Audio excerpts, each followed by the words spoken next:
Hey YouTube, Untamed here. So today I figured I would capitalize on the nice Washington backdrop here with nice beautiful trees and give you guys that 5 things that I dislike about my 2020 Ram 2500 here. For those of you who don't know, this is that 6.7 liter turbo diesel Cummins within the 2500 here. It is the Laramie package with the night edition where you get the blacked out accents. And it does have the 4x4 off-road package with this particular one. So I always feel like I need to preface these videos because a lot of you guys get pretty bent out of shape pretty quick and get up in arms. So I would not have bought this truck if I didn't love it.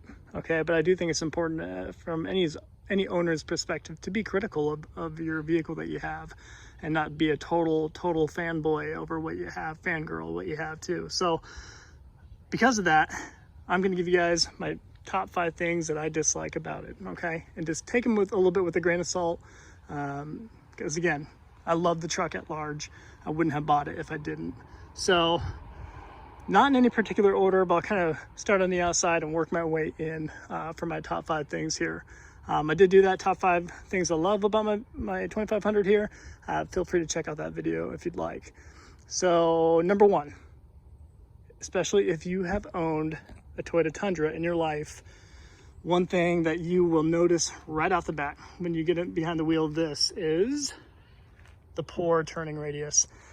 So that has been my hardest thing to kind of come to grips with, admittedly, which I guess big picture is a small thing, I get it, but I've been spoiled for sure. Even the Raptor is pretty good, but the Tundra in particular, just you could rip that steering wheel and almost just turn on a dime, which was fascinating. Almost defied physics a little bit. But with this, you know, being that heavy duty truck 2500, this diesel, big old truck, it just does not have a very good turning radius at all. So I've always found myself doing the good old fashioned Austin Powers 45-point turn everywhere I go. But I mean, what it does is just, it forces you to drive differently. It changes your driving behaviors or characteristics of what you do. You're a little bit more calculated with where you go, right? Which, you know, isn't necessarily a great thing, right? So because of all that, it definitely is on my top 5 things I dislike about it, is that the poor turning radius. Number 2, while we're on the outside, firm ride. So again, right, just saying that out loud, I'm sure if you guys are already taken to the keyboard, like, why would you buy a heavy duty 2500 diesel truck if you're afraid of a firm ride?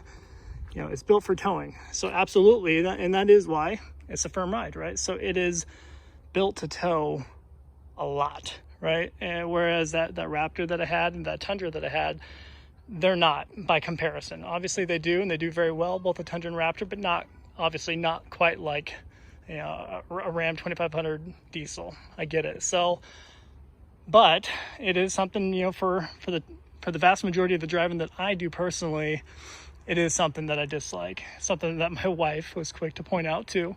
I guess she and I both have been pretty spoiled by having a pretty soft suspension overall. Both the Fox TRD tuned suspension in that Tundra, the same goes for the Fox performance suspension within the Raptor. So we're both definitely spoiled by that. Whereas this, especially the back end, it is so firm. Going over any kind of bump, you feel it. Can we fix that? Absolutely, and I might just do that. So I'm already kind of looking and eyeballing a couple different suspension setups to make this a lot more smooth, a lot more enjoyable, but perhaps, you know, limiting the towing capacity a little bit. But for me and what I would need to tow, it shouldn't be a big deal. So there you have it. So that is number 2. It's a firm ride.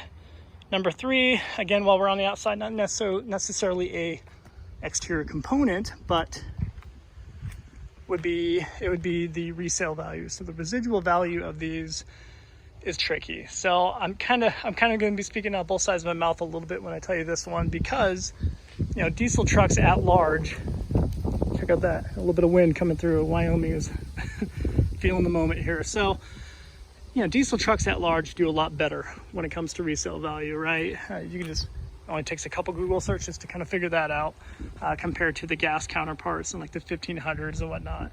So they do very well historically, right? So that's why I'm kind of speaking on both sides of my mouth.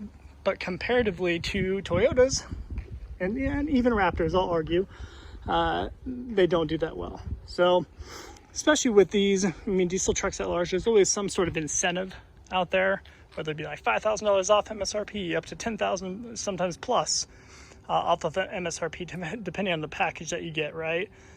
So there's all sorts of incentives offered, whereas those incentives are not offered on, you know, the other types of trucks that I in particular like the TRD Pros, and like the Raptors. So I'm kind of comparing it that way. That's why I'm kind of back and forth on this one a little bit. Is it going to do well resale? Yes. Is it going to be as good as a TRD Pro? No. Is it going to be good as a Raptor? No. So because of that, residual value and resale value is among my top 5 things I dislike about it. With that said, I always feel like I need to make the note that, you know, for the younger kiddos watching, you never buy a vehicle for the resale value. Don't make that your sole purpose. It's not an investment. This is a depreciating asset, you know, and 98% plus of all vehicles out there, they're going to depreciate. As soon as you drive them off the lot, as soon as you drive them home, the more miles you put on them, they're going to depreciate, you know, with very few exceptions. Kind of like whether it's like a classic Porsche, you know, GT3s, of course, FJ Cruiser Trail teams, those are starting to kind of teeter toward appreciating, right? They are. So there's very few examples, but for the vast majority, you're buying a depreciating asset. So don't, you know, invest in a vehicle. Okay. Let's move on the inside for my last 2 here. So number 4, this one's been pretty annoying to some degree, and that is the gear selection. And I'm not sure how to kind of explain this the best, but you know, whenever I, you know, pull it into gear, obviously foot on the brake when the engine's on, of course, you pull it into gear. This is oftentimes clunky feeling, you know, clunkier than any other vehicle I've ever had, for sure. I'm not sure if that's just the fact that it's a heavy duty truck, right? It's a big diesel. I'm not sure. I'm sure that's a small piece of the equation, but it doesn't feel right, if I'm being honest with you. And sometimes if I'm parked at like an incline, like on a hill or whatever, you know, but getting into gear for that first time, it takes additional work, and it does feel like you're almost, it almost feels like you're damaging the vehicle to some degree, because there's an audible clunk as you're getting into gear, and just kind of feels like you're forcing it, because it becomes harder to pull it down sometimes. So that is among my top 5 things that I dislike about it. It's just that the difficulty of putting into gear and kind of an odd, funky gear selection feeling at large. So that one, pretty point blank. Last one here, I think I'm gonna get some mixed reviews from you guys, but because it is a little bit of my own ignorance, I purposely got a mega cab. I think it looks better. I think it just looks right on this truck, and I like that. You know, it's kind of a unique thing to the Ram 2500 to some degree, right? So I purposely pursued that when I was getting it. It wasn't one of my requirements. However, you know, dummy me, I was hoping that it would allow me to better utilize that space right back here.